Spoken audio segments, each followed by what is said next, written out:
Well, 3 days after that, so a whole week after, essentially, we find out that he kills himself. He hangs himself in prison and takes his life.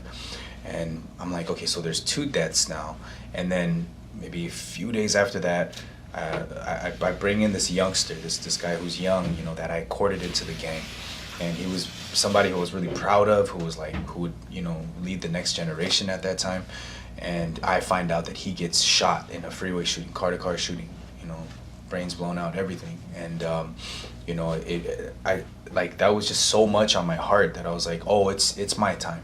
Like, I'm gonna die soon. I'm either going to lose my life retaliating, or they're gonna get me, you know, because this is too much right now. This is too coincidental, you know.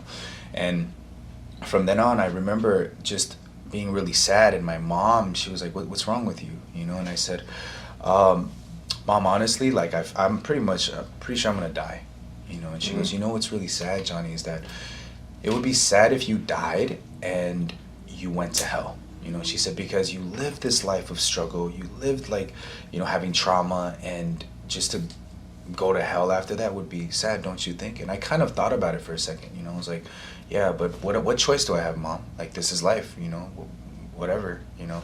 And then in the end, you know, she's like, you should come to church. And I'm like, I was still hardened. I was like, I'm not gonna come to church because that's for weak people, you know, what I thought. But miraculously, in San Bernardino, my mom's car breaks down, and she's a deacon and a translator. So my mom speaks 2 different languages, right? She speaks, well, 3 different: Mandarin, English, and Korean. So she's a deacon at the church. She translates. So her car broke down. My brother's still locked up at this point. I'm like, okay, my dad's an alcoholic. He's not gonna pick her up. She's all the way in San Bernardino. So I went from LA, I picked her up, but I told her, I'm not going to listen to this pastor. I'll take you to church. Don't have him invite me in, whatever, you know. But when we get there, you know, I kind of rolled down the window, and the pastor's like, this short little Korean pastor, I remember, he's like, Johnny, heard a lot about you, you know.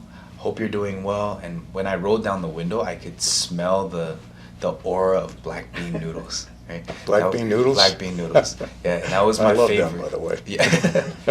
And it was the food, you know, that drew me in, and I was like, whoa, it smelled so good. And, you know, being in prison, you don't have stuff like that, right? So, and he goes, hey, Johnny, we made some homemade black bean noodles. And I'm like, oh yeah, that's my favorite. And he goes, well, not to keep you, but we have, like, you know, packaging, we'll package it for you.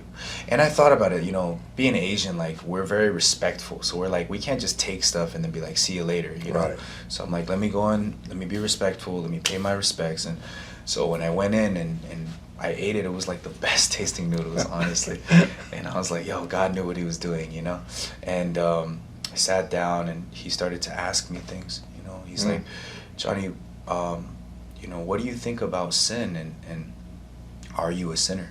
And at that point, I felt like, honestly, that was a loaded question, because I'm like, I didn't just draw on my body, you know, because I ran out of paper. You know, obviously I'm a gang member. Obviously, you know that I'm a sinner.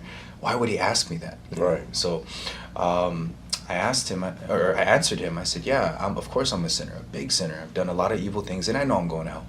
And he was like,